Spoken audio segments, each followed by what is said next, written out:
इम्तिहानात की तरफ चलेंगे। इम्तिहानात का जो मामला है उसको डिस्कस करते हैं, क्योंकि स्टूडेंट्स जो हैं वो बड़े परेशान हैं और हुकूमत के 20 जून से मैट्रिक और इंटरमीडिएट के इम्तिहानात हर सूरत लेने के ऐलान से तलबा की जो बग़ैर इम्तिहान के पास होने की ख्वाहिश थी उसने दम तोड़ दिया है। ऑनलाइन पर्चों से हुकूमत की तसल्ली नहीं हो रही थी, फ़िज़िकल इम्तिहानात लोगों के लिए वैसे ही आफत जान होते हैं, तो बात अब एहतजाज तक जहाँ पहुँची है कि पढ़ाएँ आप ऑनलाइन, इम्तिहानात आप फ़िज़िकल लें, तो ये तो गलत बात है। और एहतजाज देखें, एहतजाज करने का तरीका होता है, जो एहतजाज हमने देखा है वो तो बिल्कुल ही काबिले मतलब मुज़म्मत है, और वो तो बिल्कुल ही आप जिसको कहते हैं कि एक्सेप्टेबल किसी सूरत है नहीं है। तो अब हुकूमत इतनी बज़िद क्यों है इम्तिहानात लेने पर, और इम्तिहानात लेने में मसाइल क्या हैं? हम आपकी फ़ोन कॉल्स भी इस सेगमेंट में लेंगे। हमारे साथ सोशल एक्टिविस्ट कराची से ज्वाइन कर रहे हैं, हमें लॉयर हैं जिब्रान नासिर साहब, और बड़े वोकल रहे हैं वो इस पूरे मामले में, स्टूडेंट्स की आवाज़ बने हैं एक तरीके से। अस्सलाम वालेकुम जिब्रान साहब। वालेकुम सलाम जी। जिब्रान साहब बहुत शुक्रिया प्रोग्राम में वक्त देने के लिए। सबसे पहले तो ये थोड़ा सा हमारे नाजरीन के लिए समअप कर दें कि ये मसला हो क्या रहा है। भाई इम्तिहान तो होने चाहिए, इसमें तो कोई प्रॉब्लम नहीं है, आप भी इम्तिहानात पास करके आज इस लेवल पर पहुँचे हैं, हम भी जिस भी जगह पर हैं इम्तिहानात देकर ही पहुँचे हैं, इम्तिहान के बगैर तो कोई चारा नहीं है। लेकिन इशू जो है वो थोड़ा सा अगर आप हमारे नाजरीन के लिए समअप कर सकें कि मसला क्या है, प्रॉब्लम क्या है।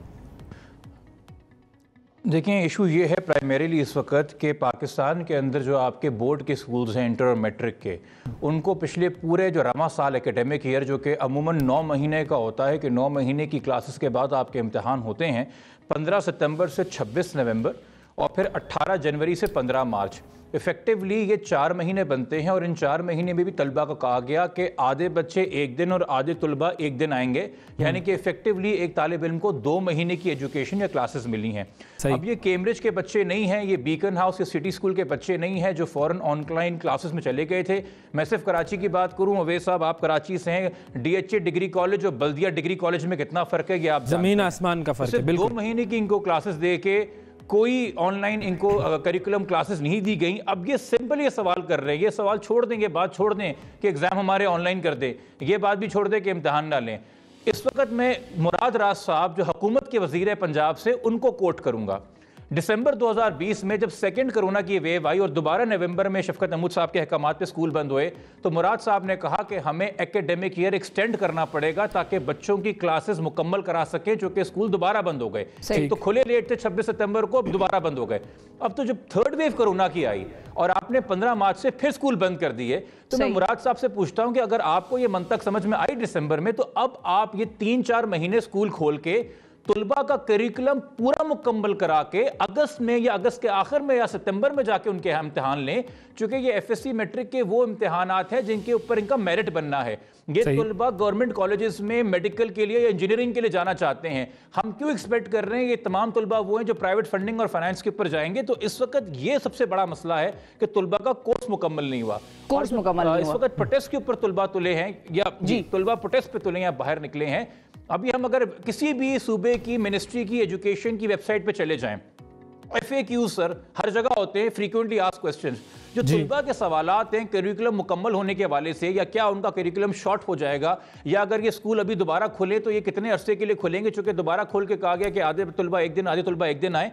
इन जब सवालों का उनको जवाब नहीं मिलेगा और जब हर मिनिस्टर आके हिकारत से टेलीविजन पे बात करेगा और बोलेगा ये सुस्त हैं, ये काहिल हैं, जब टाइगर फोर्स बननी होती है तो ये सारे चौको चौबंद होते हैं, तब इनके सारे कंसर्न्स रेलेवेंट होते हैं। जब आपको इनको उजागर करके जो है अपने धरनों में लेके आना होता है तो ये सारे तुलबा जो है चाको चौबंद दस्ता पाकिस्तान का होता है। यही इन्हीं की ललकार के ऊपर जो है आप तब्दीली की बातें करते हैं, मगर जब इनके इशूज की बात आती है तो इनको इज्जत देने के बजाय लेजिटिमेट कंसर्न्स को आप सुस्त काहिल लेजी कह के टाल देंगे तो तुलबा इश्तियाल व गुस्से में आएंगे और फिर अगर प्रोटेस्ट करने बाहर निकलेंगे। बिल्कुल गलत है किसी भी किस्म का वायलेंस करना, मगर वायलेंस की जो रोल मॉडल्स हैं, आप किसी एक पॉलिटिकल पार्टी की बात कर लीजिए, कोविड के दौरान पीडीएम ने कौन सी वायलेशन थी जो नहीं की, उससे पहले 2014 या 16 के अंदर अपने मुजाहिरों में खान साहब की कौन सी वायलेशन थी जो नहीं हुई। गाड़ियां तो नहीं तोड़ी ना जिब्रान साहब, पीडीएम ने भी गाड़ियां तो नहीं तोड़ी और खान साहब ने भी गाड़ियां तो नहीं तोड़ी, ऐसे तो ना करें। देखिए मतलब वो एसओपीज की वायलेशन और है और वायलेंट होना और है। मैम विद ड्यू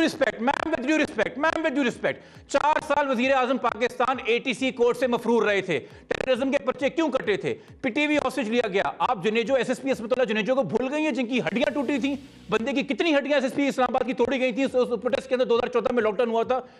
हमारे सामने नहीं है कि जत्था लेके परवेज खटक साहब पेशावर इस्लामाबाद की बॉर्डर पे आए थे 2016 के लॉकडाउन के अंदर। हमारे इल्म में ये बातें नहीं कि हम भूल गए, इतनी याददाश्त कमजोर है हमारी। नहीं तो ये तो हमने भी देखा है, बिल्कुल परवेज खटक की बात ना करें, उसको तो हमने भी कवर किया था, वो तो खैबर पख्तूनख्वा से सीएम आ रहा था और उस पर अगर शेयरिंग करेंगे तो फिर आगे से वो भी वो हो जाएंगे ना। लेकिन मैं तो ये कह रही हूँ कि इन तुलबा को तो अलाउ किया गया ना, मतलब इनको तो किसी ने नहीं रोका कि आप मुजाहिरे ना करें। माजरत के साथ 40 लाख तुलबा हैं, एक गाड़ी के ऊपर आप उनके पूरे कॉस्ट को डिस्क्रेडिट ना करेंगे, ज्यादती की बात। सही, असल में होता ये है कि वो एक इशू होता है जो ज्यादा हाईलाइट हो जाता है, उसके ऊपर लोग, मगर 10-15 मुल्कों के अंदर जो है, जो 10-15 शहरों के अंदर जो पीसफुल प्रोटेस्ट हुआ, हम उसकी बात क्यों नहीं कर रहे? सही, पीसफुली प्रोटेस्ट जो है वो ठीक है, उसमें कोई इशू नहीं है। 18 साल से कम उम्र के बच्चों पे हुई है। नहीं, अब ये सब इंपॉर्टेंट बात है, लाठी चार्ज आप कर रहे हैं 18 साल से कम उम्र के बच्चों पे, शेलिंग आप कर रहे हैं 18 साल से कम उम्र के तालिब इल्म पे, मैट्रिक का बच्चा 15-16 साल, वो भी गलत है, बिल्कुल। माइनर्स को मार रहे हैं सड़कों के ऊपर। सही। अच्छा जिब्रान साहब, हमारे साथ एक कॉलर है, सना हाशमी, हिना हाशमी, सॉरी हिना हाशमी है रावलपिंडी से। अस्सलाम वालेकुम हिना। अस्सलाम वालेकुम। वालेकुम अस्सलाम। जी हिना, बताइए आप क्या पढ़ रही हैं और इम्तिहानात के हवाले से आपका क्या कहना है? जी मैं टीचर रह चुकी हूँ और मेरे बच्चे जो है स्टूडेंट हैं। अच्छा, ओके जी। तो सबसे पहले तो मैं ये कहना चाहूँगी कि मैं ऑनलाइन इम्तिहानात के बिल्कुल खिलाफ हूँ। तो वजह इसकी ये है कि ये जो पेंडेमिक आया था अल्लाह की तरफ से आया था, तो पिछले साल पता नहीं था कि किस तरह से प्रोग्राम को लेके चला जाए। तो फिजिकल इम्तिहानात होने चाहिए आपके ख्याल में? बिल्कुल भी नहीं, इसलिए कि जितना टीचर्स कर सकते थे उन लोगों ने किया है, ऑनलाइन बच्चों को टाइम दिया है। मेरे अपने बच्चे इसी चक्कर में थे कि ऑनलाइन क्लासेस हो और हम कुछ नकल वकल करके पास। तो अब आपका मौक़िफ़ क्या है, इम्तिहानात फिजिकल हो या इम्तिहानात हो ही ना? फिजिकल हो, ताकि वो, क्योंकि अल्लाह ना करे और अभी ही हो जाए या डिले हो जाए। तालिब इल्म यही कहेंगे कि हम इसी तरह से पास हो जाएं। उन्होंने पढ़ा हुआ है, उनके पास नोट्स हैं, उनको अपनी मेहनत से पास होके आगे जाना चाहिए। बिल्कुल भी ऐसा नहीं करना चाहिए कि लेकिन उनको कुछ वक्त नहीं मिलना चाहिए, ये कह रही हैं आप? भाई उनको बहुत वक्त मिला है, वो रोजाना कल तक क्लास ले रहे थे, उनको बहुत वक्त मिला है और ये एक तरह से चलें ठीक है, ये आपका मौक़िफ़ जो है वो हमने अपने नाज़रीन तक पहुंचा दिया। ओके ठीक है। जिब्रान साहब, जो इशू आपने रेज किया है ज़ाहिर है वो इम्पॉर्टेंट है, क्योंकि 2 महीने या 4 महीने अगर कोई पढ़ रहा है तो उसके अंदर मुकम्मल नहीं हो सकता, कोर्स मुकम्मल नहीं हो सकता। अब जो इशू है वो ये है कि सिर्फ और सिर्फ डिले कर दिया जाए, या ये है कि हम इस इम्तिहान को चाहते ही नहीं है, क्योंकि बहुत सारे स्टूडेंट्स की तरफ से ये भी आ रही है कि कैंसिल कर दिया जाए और हमें प्रमोट कर दिया जाए। देखिए जी, ये आपको कोविड, ये जो है ना एग्जाम फिजिकल होना कि ना होना, ये सिर्फ इस बात पे डिपेंड करता है कि कोविड की क्या इंडिकेटर्स हैं।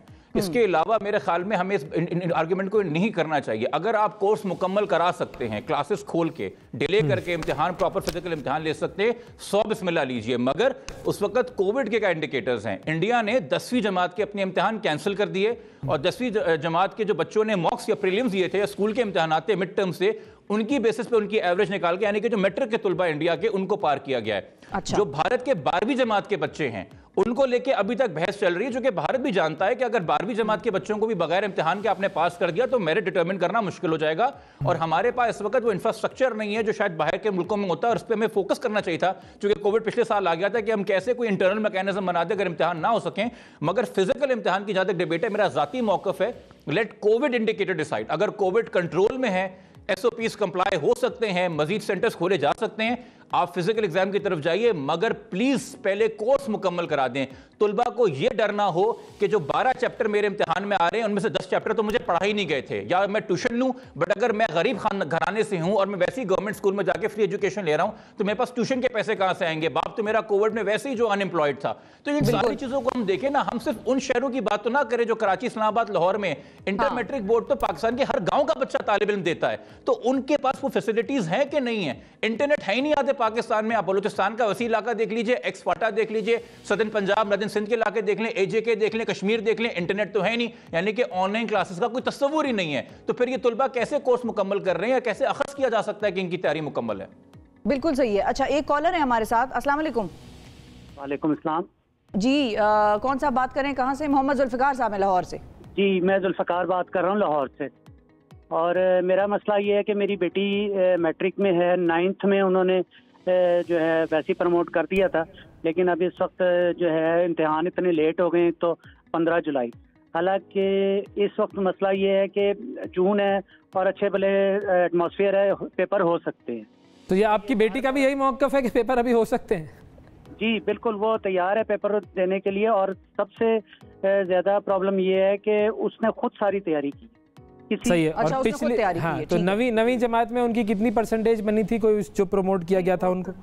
नहीं, तो पेपर ही नहीं हुए थे ना, सिर्फ पेपर हुए थे बायोलॉजी का और एक शायद इंग्लिश का हुआ था। अच्छा, तो उसके बाद उसको प्रमोट कर दिया था, लेकिन उसके बाद से डे 1 से वो खुद स्टडी कर रही है। स्कूल वाले तो फिजिकल या ऑनलाइन के फेवर में है? नहीं, ऑनलाइन हो या कोई भी हो, वो पेपर देने के वो पेपर देना चाहते हैं। उन्हीं से बात कराते हैं, हम उनसे ही पूछ लेते। जी आप कर लें, है ना, मतलब उनसे ज़रा बात कर लेते हैं कि भाई बाकी शहर गांव जो है उनका क्या होगा जहां पढ़ाई मुकम्मल ही नहीं हुई है। लाइन पर है हमारे साथ? जी अस्सलाम वालेकुम जी, आपने पढ़ाई मुकम्मल कर ली, अपनी सारा कोर्स कंप्लीट कर लिया? जी कर लिया कंप्लीट। कैसे किया? जी, और मेरी बहन जो है वो बड़ी वो जो है वो सिविल इंजीनियर है, और उनकी अपनी भी बहुत अच्छी वो थी बोर्ड में, तो इसलिए उन्होंने भी मेरी हेल्प की करने में। तो अब जो बाकी जो गांव हैं, जहां पर बाकी शहर जो हैं जहां सही तरीके से पढ़ाई हुई नहीं है, 2-3 महीने ही पढ़ाई हुई है, वो कैसे देंगे इम्तिहान? वो आप मेरी बात सुने, आप उनसे कहें ना कि वो खुद तैयारी करें। आजकल इंटरनेट के प्रॉब्लम किसको है? किसी को भी इंटरनेट के प्रॉब्लम नहीं है। इंटरनेट है नहीं ना, एक्चुअली तो 2 प्रॉब्लम्स हैं इधर जो हम डिस्कशन कर रहे हैं। एक ये है कि इंटरनेट की फराहमी जो है बहुत सारे पाकिस्तान के इलाकों में, शहरों में तो होगी, देहातों में या गाँवों में नहीं है, दूर दराज के इलाकों में नहीं है। और दूसरी चीज ये कि हर स्टूडेंट तो नहीं इतना ब्रिलियंट होता कि वो खुद से तैयारी कर ले और उसको चीजें इंजीनियर होती है। बिल्कुल, वो तो इंतजार कर रहा होता है कि कोई सपोर्ट सिस्टम उसको फराहम हो टीचर्स के पास, इसीलिए तो बच्चे जाते हैं, वरना तो हर बच्चा घर में पढ़ के इम्तिहान दे दे। तो ये कैसे होगा? मैंने तो देखा है, मैंने तो खुद ही से तैयारी की है। मैं तो किसी क्योंकि तो आपका कहना यह है कि आप कर सकते हैं तो सब कर सकते हैं। भाई जिब्रान साहब देखें, कुछ ऐसे भी हैं कि जो कह रहे हैं कि भाई जब मैंने कर ली तो सब कर लें, लेकिन वो जो इशू है, ब्रॉडर इशू, वो तो सही तरीके से शायद लोगों को नहीं समझ में आ रहा, इसीलिए हमने आपको दावत दी थी कि जरा समझा सके लोगों को कि मसला ये है। अच्छा, अब जो हुकूमत की बात हम कर रहे थे, जो आपने शुरू में कहा था कि भाई हुकूमती वज़रा आकर हकारत से बात करें और स्टूडेंट्स को वो ड्यू वर्थ ही ना दें जो कि उनकी होनी चाहिए, तो वो हुकूमत ऐसा क्यों करना चाह रही है? मतलब शफकत महमूद साहब के जहन में ऐसा क्या चल रहा है कि वो बज़िद हैं इस चीज़ पर? सर, मैं आपको कहानी थोड़ा सा पीछे लेके जाऊंगा। पहले ये मसला हुआ कैम्ब्रिज की स्टूडेंट्स का, जो कैम्ब्रिज के इम्तिहान इंटरनेशनल शेड्यूल के मुताबिक मई में होने थे।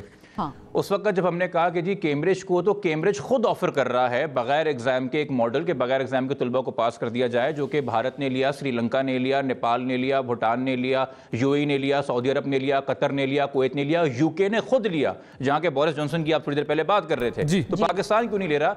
तो शफकत साहब ने कहा कि अगर कैम्ब्रिज के तलबा को बगैर इम्तिहान के कैम्ब्रिज का मॉडल अडॉप्ट करके पास कर दिया जाए तो फिर इंटर मैट्रिक के तलबा को भी करना पड़ेगा, और उसकी सलाहियत हमारे पास नहीं है। यानी कि एक दूसरे बोर्ड के तलबा को पहले इसलिए खमियाजा उठाना पड़ा चूंकि हमारी अपनी तैयारी नहीं थी, और यही शफकत महमूद साहब आखिर वक्त तक चिल्लाते रहे कि मैं इम्तिहान लूंगा। जब असद उमर साहब ने एनसीओसी में खड़े होकर कह दिया कि भाई रीजनिंग तो हमें भी नहीं पता कि आप कैम्ब्रिज के इम्तिहान क्यों चाहते हैं, तो फिर पता चला कि 3 बैचेस के इम्तिहान कैंसिल हुए और सिर्फ A2 के इम्तिहान हुए, और वो भी अभी तक मसला चल रहा है, जो कि यूनिवर्सिटी ने कंफर्मेशन नहीं दी है कि अक्टूबर-नवंबर तक आपको प्रोविजनल एडमिशन मिलेगा कि नहीं मिलेगा, उन्होंने उसको पोस्ट कर लिया है। अब आप आ जाए इंटर मैट्रिक स्टूडेंट्स के ऊपर। कोविड लास्ट ईयर आया था, एक अजीब सिचुएशन थी, पूरी दुनिया परेशानी में चली गई, आपने बगैर इम्तिहान के पास कर दिया। मगर पिछले पूरे 1 साल के अंदर मैं जानना चाहूंगा शफकत महमूद साहब अपना कोई वर्क दिखा दें कि हमने डेटा कलेक्ट किया कि स्कूल्स की हमारी परफॉर्मेंस कितनी है, कौन से हमारे ऐसे स्कूल्स या डिस्ट्रिक्ट्स हैं जहां पे बच्चों की परफॉर्मेंस कोर्स करिकुलम वैसे ही कम होता है, वहां पे हमें ज्यादा फोकस करने की जरूरत है। अगर हम एकेडमिक ईयर शॉर्ट करेंगे, एक्सेलरेटेड कोर्स पढ़ाएंगे, कम दिन स्कूल खोलेंगे, ज्यादा तालिब कोर्स पढ़ाएंगे, तो उन्होंने क्या पहली बात है कोर्स कंप्लीशन के वाले से मेहनत की। दूसरा ये फर्ज करें, ये अगर खुदा ना खासा भारत वाली कोविड की सिचुएशन पाकिस्तान में हो जाती और उस तरह का वेरिएंट यहाँ पे आ जाए और हम नहीं ना सके फिजिकल इम्तिहान, तो कोई ना कोई तो अल्टरनेटिव प्लान होगा, कोई कंटिजेंसी प्लान होगा। आज 10वीं जमात की अगर एग्जाम कैंसिल की भारत ने, तो 17 पेज की डिटेल्ड पॉलिसी निकाली है कि कैसे वो इंश्योर करेंगे कि इसमें कोई ज्यादती ना हो। मुझे 7 लाइन की पॉलिसी दिखा दे पाकिस्तान की गवर्नमेंट। अगर आपने पिछला पूरा साल मेहनत की होती, आपका फोकस रहा है पिछला पूरा साल सिंगल नेशनल करिकुलम में, वो भी अच्छी बात है, मगर आप वफाकी वजीर तालीम है, आपको मल्टीटास्क करना है, करिकुलम बनाना भी आपका काम है, एग्जाम्स को कंडक्ट करना भी सारे काम आप सूबाई वजीर भी हैं, तो ये सारी मेहनत कर सकते हैं। सूबाई वजीरों की आपने बात की, उनका काम से आप कितना इस जो एग्जाम्स वाला इशू है उनको वो कैसे डील कर रहे हैं उसको? वहां पर भी तो इस तरह की सूरत हाल नजर आ रही है ना, क्योंकि वफाक तो सिर्फ वफाक को कंट्रोल करता है। जिब्रान साहब इसमें ये भी पॉइंट ऐड कर लें, कलामी की माजरत, इसमें ये भी पॉइंट ऐड कर लें कि आपने कहा ना कि जो सूरत हाल है वो डिटर्मिनेंट जो है वो ये भी है कि मतलब पाकिस्तान में कोविड की क्या सूरत हाल है, तभी अगर नहीं होगी अच्छी सूरत हाल तो फिर तो किसी सूरत फिजिकल एग्जाम नहीं हो सकेंगे, और अगर बेहतर होगी सूरत हाल तो हो सकेंगे। अब उसमें इलाकों पे भी डिपेंड करता है। कराची सिंध में सूरत हाल जो है वो बहुत अच्छी नहीं थी, केपी में भी बुरी थी, फिर बाद में वो बेहतर हो गई। तो अब हर जगह के हिसाब से भी किस तरह का फैसला होना चाहिए, और वही अवैस वाला सवाल पे दोबारा आएंगे कि सूबाई वज़रा की तरफ आपका क्या ख्याल है, कैसी थी उनकी? पहले तो मैं सवाल दे देता हूँ ये कोविड की सिचुएशन के हवाले से। ये तो मेरा मानना है कि जी कोविड की सिचुएशन को देख के आप एग्जाम डिसाइड कर रहे हैं, वरना पहले जब आप कैम्ब्रिज के एग्जाम्स पे तुले हुए थे, जब तक एनसीओसी के अंदर खिलाफ वर्जी नहीं हुई थी, और आपने पहले खुद एनसीओसी की मीटिंग चेयर करके शफकत साहब ने कैम्ब्रिज के इम्तिहान का स्केड्यूल कंफर्म कर दिया था। उस वक्त कोविड इंडिकेटर्स पाकिस्तान के लिए अच्छे नहीं थे, शहरों को लॉकडाउन होने की बात हो रही थी। आपके इस्लामाबाद जो है अबव 20% पॉजिटिविटी रेट पे चला गया था, सवात पेशावर आपका जो है कर रहा था, वो कर रहा था। उस वक्त भी एक अजीब सी बेतुकी बात हो रही थी। अच्छा, जहां तक सूबाई वज़ीरों की बात हो रही है, ये एक थोड़ा मसला है चूंकि I think federal government PTI की है, लोगों को लग रहा है कि शायद ये स्टूडेंट वर्सेस पीटीआई या मेरा कोई पीटीआई से मसला है। सिंध के अंदर सईद गनी साहब है हमारे सूबाई वजीर तालीम, ऐसा कोई फैसला नहीं है शफकत महमूद साहब का एग्जाम पॉलिसी को लेकर जिसकी तायीद सईद गनी साहब ने ना की हो। तमाम तर सूबाई वजीर जो आपके तालीम के हैं वो भी जिम्मेदार हैं कि उन्होंने कोई, अब तो 18वीं तरमीम का बहुत रोना रोती है पीपल्स पार्टी की, तमाम तर उनके पास खुद मुख्तारी आ गई है, वही दिखा दें कि सिंध को आगे ले जाने के लिए जो पंजाब के पास शॉर्टेज है या बलोचिस्तान या केपी के पास है, सिंध के पास नहीं है, और सिंध हर हालात में हर कंटिजेंसी के साथ एग्जाम्स कर सकता है। अनफॉर्चुनेटली देखिए स्टूडेंट्स हमारे यहाँ रिप्रेजेंटेटिव बॉडी नहीं है, उनकी कोई यूनियन होती नहीं है, वो 18 के होने के बाद मैक्सिमम वोटर बन जाते हैं और उसके बाद वो नौकरी पे लग जाते हैं। सियासी अमल के अंदर तलबा को हम सिर्फ धरनों में लाने के लिए गुजारते, बट अगर वो रिप्रेजेंटेटिव की बॉडी उनकी होती, अगर हमारे यहाँ यूनियन साजी होती, अगर तलबा को हमने कभी स्टेक होल्डर तस्वर किया होता, तो ये तमाम तर पॉलिसीज यूं ना हो रही होती। आई थिंक हमारे मिनिस्टर्स को बहुत ज्यादा खुद सुस्त होने की और काहिल होने की वजह इसलिए मिल जाती है क्योंकि कोई सवाल करने वाला उनसे नहीं होता, और अगर कोई सवाल करे तो वो सिंप्लीफाई कर देते हैं इस पुराने मुहावरे के साथ कि जी इम्तिहान तो हम भी अपने बचपन में नहीं देना चाहते थे, आपके बचपन में कोई कोविड नहीं था, आपके बचपन में सही दुनिया तब्दील हो चुकी है, बहुत सारी चीजें तब्दील हुई, दुरुस्त, सारे सर्कमस्टेंसेस नहीं थे। अच्छा, फाइनली आपसे मैं पूछना चाहूंगा कि अब इस पूरे मसले का सलूशन आपको क्या नजर आता है, क्योंकि तलबा का मौक़िफ़ अपनी जगह, हुकूमत टस से मस नहीं हो रही, ये तो एक डेडलॉक है, और फिर इसी तरह जब डेडलॉक आ जाता है तो उसके अंदर जिसके पास पावर होता है उसी की सुनी जाती है। जाहिर है हुकूमत इम्तिहान ले लेगी, जो देना चाहेंगे वो दे देंगे, जिस तरीके से देंगे वो हमारे सामने होगा, फिर व्हाट इज द सलूशन? देखिए सर, अगर कहीं पे तलबा को और कसीर तादाद की तलबा को जो कि सफ़र करते हैं इम्तिहान में, चूँकि उनका कोर्स मुकम्मल नहीं हुआ था, और उनको ये बात बावर कराई जाती है कि उन्होंने सफ़र इसलिए किया चूँकि ये हुकूमत इंडिफरेंट थी, ये रियासत जो है हमारे बारे में सोचती नहीं है, कि हमसे वोट लेके आके मिनिस्टर बन जाते हैं बट हमारे बारे में फैसले जो हैं सही से नहीं करते, ये तलबा रिवॉल्ट करेंगे। आप तलबा को इश्तियाल भी दिला रहे हैं, उनको डिसल्यूजन भी कर रहे हैं, उनको नाला भी कर रहे हैं, डिसइन्फ्रेंचाइज भी कर रहे हैं। खुदा के वास्ते इसको जहन में रखिए कि आप 40 लाख बच्चों की बात कर रहे हैं जिनमें से मेजॉरिटी जो है अपने इकोनॉमिक हालात बेहतर करना चाहती है, वो नौकरी नहीं करना चाहती जो उनके वालिद साहब कर रहे थे, अपने लिए बेहतर अपॉर्चुनिटीज ढूंढना चाहती है। आप उनके इस डिफाइनिंग मोमेंट में उनके लाइफ के जो है उनको एक गैम्बल खेलने को कह रहे हैं कि जैसी तैसी तैयारी है तुम कर लो, और फिर गोटकी का बच्चा कराची के बच्चे से मुकाबला करे, और फिर पंजाब में लाला मूसा का बच्चा लाहौर के बच्चे से मुकाबला करे, जहां पे इंफ्रास्ट्रक्चर का जमीन आसमान का फर्क है, एजेके के बच्चे इस्लामाबाद से मुकाबला करें फेडरल बोर्ड के हवाले से। खुदा के वास्ते आप खुद बताइए अवैस साहब, जब पाकिस्तान के अंदर इंफ्रास्ट्रक्चर एजुकेशन का बराबर से नहीं है और हम बराबर से वो सहूलतें मुहैया नहीं कर रहे हैं, और वो इंफ्रास्ट्रक्चर और एक्सप्लॉइट हो गया कोविड के आने के बाद, तो कैसे एक इम्तिहान के जरिए तमाम तर बच्चों को गुजार के हम उनको ये एहसास दिला सकते हैं कि आपके साथ इंसाफ हुआ है। बहुत अहम पॉइंट्स हैं जो कि आपने रेस किए जिब्रान साहब, वाकई इसके ऊपर सोचने की ज़रूरत है और कोई ना कोई इसका हल निकालना पड़ेगा ताकि तलबा भी जो तालीमी मैदान है उसमें आगे जा सकें और हुकूमत भी अपना किरदार अदा करती हुई नजर आए।